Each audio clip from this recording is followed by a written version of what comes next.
Good morning po sa ating lahat. Narito ang ating weather update. Kaninang alas 2 na madaling araw, lumaspas na po ang itong low pressure area sa bandang West Philippine Sea at wala na pong direktang epekto sa ating bansa.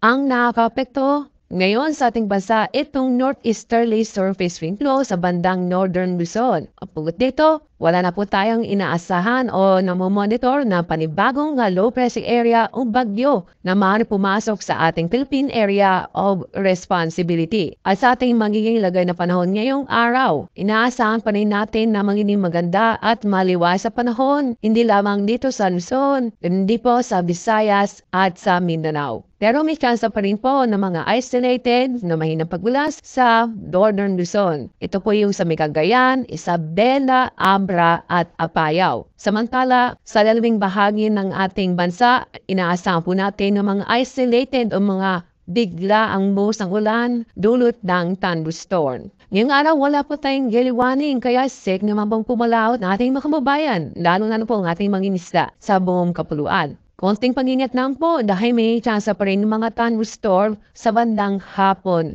o gabi. Sa ating weather outlook, sa susunod po 3 araw, patuloy po magiging maganda at maliwas sa panahon, bahagyang maulap hanggang sa maulap ang kalangitan. Pero may chance pa rin ng mga isolated na mahina pagbulan sa Baguio City, samantala mga isolated o mga biglang busang ulan, dulot ng thunderstorm sa Metro Manila, Legazpi City, Metro Cebu at Metro Davao.